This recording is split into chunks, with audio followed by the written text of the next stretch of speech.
Hey, what's up, everybody? Lawler here, your inside source for all things Rocket League. We've got Rocket League Summit 2 for Europe. We finished up the group stages and finally have a playoff. So today's video, we're going to be breaking down what went down and who the teams are that are going to be finalizing in the European bracket. And then we're going to be going over predictions for North America to talk about what is coming up today. If you have any questions, comments, concerns, drop those down below and I'll get back to those as quickly as possible. Also, if you guys enjoy the content, make sure you guys give it a thumbs up, hit subscribe, share it with your friends, all that fun stuff. Let's get into the video.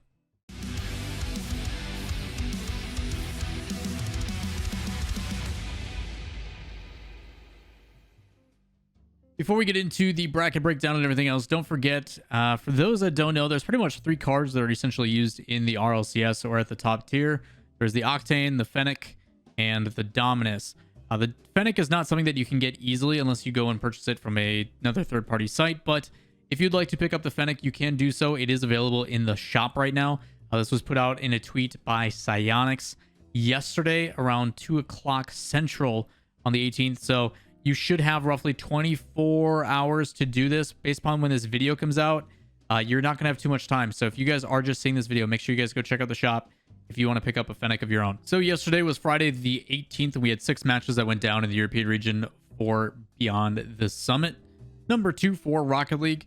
Up first, we got to see some pretty exciting things before we kind of like dive into the full explanation of all the matches. We saw some pretty big upsets, and I want to take this as a kind of a, I guess, as a reminder that Beyond the Summit is not taken as the most serious tournament. So I just want to give a heads up that when I do power rankings for probably Monday and Tuesday of this week, that I will not be taking BTS into consideration just because I mean, you've got Devo playing on a Scarab with like a Christmas aesthetic car and stuff. Like, these guys are just having fun and banter and just relaxing. So even though it is cool to cover these matches and talk about like possibly some of the game differential, for the most part, this is just the guys playing in a relaxed environment and having some fun. With that said, we are going to start with Group A. We've got Galaxy Racer, Dignitas, Giants, and BDS. The big things we talked about yesterday is that neither Giants or BDS can both progress. It's got to be one or the other.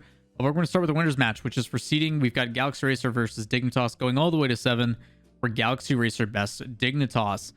This was actually a reverse sweep. It was Dignitas winning 1, 2, and 3, where they hold Galaxy Racer to 1 goal in 3 games, and then they go to an overtime in game number 4, and then from there, it is a 1-0 victory for Galaxy Racer, which is a little bit like, oh shoot, like this is a really close series. And then Matane decides to start popping off and hitting flip resets and dunking stuff away, and they win game 6, 3-1, and game 7, 7-1 in Brazil fashion. So unfortunate for Dignitas, not able to close it out. 1 out of 4 games. That's pretty savage and a big surprise there. But Dignitas going toe-to-toe against Galaxy Racer, something I didn't think we were going to see anytime soon.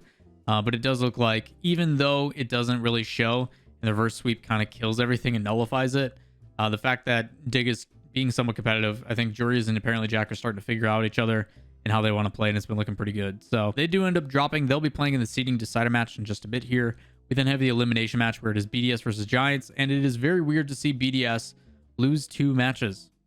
They are eliminated. That also goes to 7, and it is Giants on top. The game starts off with an overtime being 3-2, minute 56, which BDS wins, and then they just kind of alternate where they take 2 games, switch 2 games. The big craze here, though, was in games 3, 4, and 5, with Giants winning in overtime as well. It was pretty close. Everything was a 1-goal game except for game 3 where it was a 2-0. But you're talking the contrast between the play styles and stuff. Like, it still shows that BDS is super competitive, and it shows that Giants is also super competitive. But ultimately, I don't think BDS is the dominant team that they once were in the fall split. I think they can bleed now. I think people have finally gotten used to their play style. It kind of reminds me of when Kansas City Pioneers was coming in and people were just like, we have no idea how to handle this or play against this, and teams just kind of started to figure it out. I think people, now that they've been exposed to BDS for as long as they have, don't really get smacked around like they used to. Even though BDS is still a really good team and this is Beyond the Summit, so it's a little bit less serious, you are starting to see that BDS, what they did in the fall split with winning 3 out of 4 events is pretty crazy. So I just don't see that happening in Rocket League, where that level of dominance that we got from like Dignitas Gale Force roster, I don't think we'll ever see recreated again. Because BDS loses, they end up getting eliminated. But we still need to see the final decider for the seeding match, which is Dignitas versus Giants. And then another game 7. And in this circumstance, it's Dignitas on top. You're talking Dignitas is going up against BDS, Galaxy Racer, and Giants. And in the series they win, they beat BDS and Giants. And the game they lose to Galaxy Racer, it goes to 7.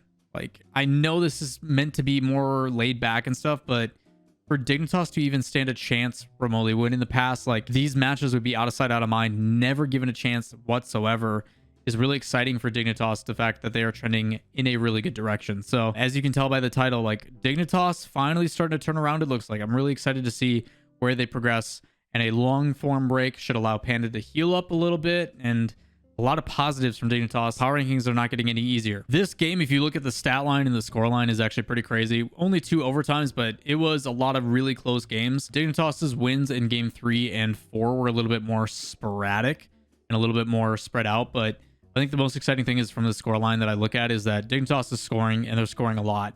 Something that they just had troubles with. They were a very defensive team and just worked for kind of one opportunity and were really efficient with it, but you're now starting to see multiple chances, big threats across the board, and I think that's just the benefit of apparently Jack. As he gets more and more involved, it doesn't rely everything on Jorius having to set up a crazy play, and they can still work their passes into, so it's providing a dual threat to their offense, which I think is really exciting. We then go to Group B with Endpoint, Vitality, Guild, and Top Blokes, and the first match is the winners match, Endpoint versus Vitality, and Vitality just didn't come to play, it looks like. Game 1 was an overtime with 1 minute and 11 seconds, along with game number 4, which was an overtime. Endpoint takes the first one, Vitality takes the second one, but it was a pretty close series. Endpoint just seems like they wanted it a little bit more. Vitality's been looking kind of flat as of late. And a tournament like this, I think, is just for formalities for them. K-Dop loves to compete for money, but it just doesn't feel like Vitality's really trying that hard, which is kind of a weird statement to make because they don't really put that much time into effort. It feels like they're already in the mentality of like, let's just show up and have fun. We'll wake up a little bit beforehand. We'll play the matches. If they don't go out, no big deal. We don't care. And that kind of shows in their play style. Well, Endpoint definitely looks like they actually warmed up a little bit and came ready to play. We then go to the elimination match with Guild and Top Blokes, and Guild, very similar to Dignitas in their regards, where they're going and staying super competitive against some of the top teams. Is exciting to see that you are getting a Guild with Devo that is looking very threatening. This is when you started to see the Scarab and the cosmetic and the fun stuff in the highlights that should be showing. But Devo, again, has been having a wonderful addition and a wonderful representation of Guild as of late, just because you're starting to see a Devo that many didn't get to see back in like Season 3, Season 4, where, yes, he would, you know, jump off the wall and go for crazy double touches and stuff, but you never really got to see his solo mechanical play, his dribble, his ground game. So he is working that in. It's buying a lot of time for the rest of the teammates, and things are just kind of fitting together. Top Looks, I have expectations for them to win this, but the real difference maker here is just kind of either a mistake. Like we talk about usually when matches are really close that it can go one way or the other. It comes down to like one mistake or one bad touch, or maybe it's an individual stepping up. And this game is kind of the epitome of that. Every single game is a 1-goal game differential. Only 2 overtimes where they keep it neck and neck, but I mean, you're talking that this game is pretty dang neutral. You talk about maybe Top Blokes does one thing a little bit better, and it tips the scales the other way. So good to see that Guild is actually putting up a fight and winning against a really good Top Blokes team. Last but not least, we then get into the seeding decider match, which is Vitality versus Guild, because despite Vitality getting beaten around by Endpoint, they still have to figure out their seeding, and they do end up beating Guild. And that's like, if this isn't the epitome of Vitality, I don't know what it is, where Vitality just comes in flat. They look a little bit sluggish. They look like they don't care. And they're like, oh, shoot, we can actually bleed. We're actually losing. And then they're like, let's take it serious. And then the mentality shifts, and then they just smack people. Like, I don't know what it is. I will say that this series is probably one of my favorites of the entire weekend that I've seen so far. There is a 9-minute and 13-second overtime in that game 6. And in game 2, there was almost a 5-minute overtime. So a lot of overtime play.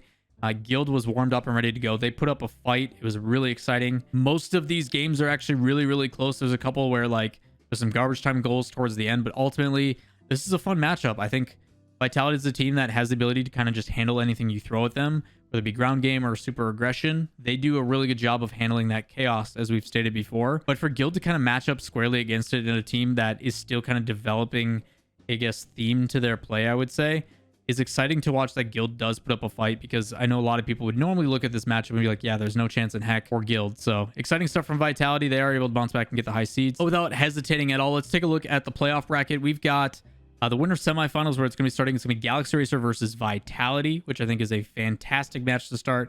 And then you've got Dignitas versus Endpoint, which I think the way this works out is actually a little bit closer. I think if you would have had Vitality playing Endpoint or Dignitas, or Galaxy Racer playing Dignitas or Endpoint, you would have like a little bit easier prediction on these.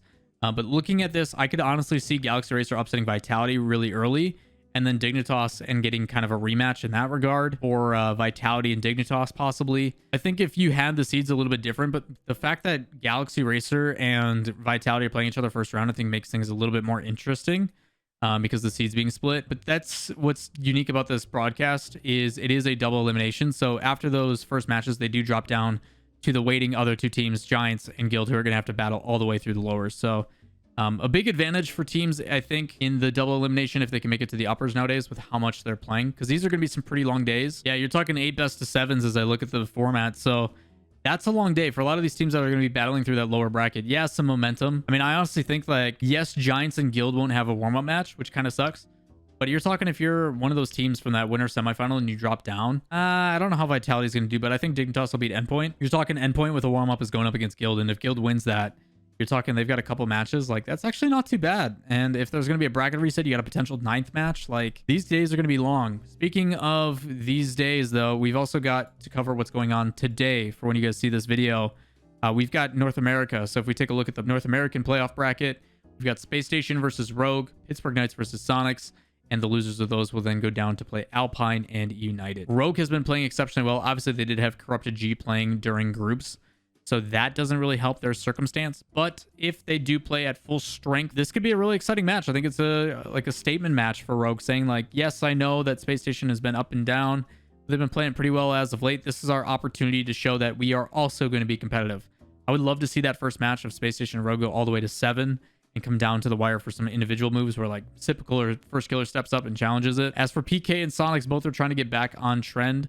PK for me was a team that obviously was really good in regionals and then did well in the grid and then had their slump, and we've kind of been in a weird scenario, but they are still putting up pretty good fights this tournament in particular. So maybe the relaxed atmosphere is what they need to get back on track. As for Sonics, similar situation.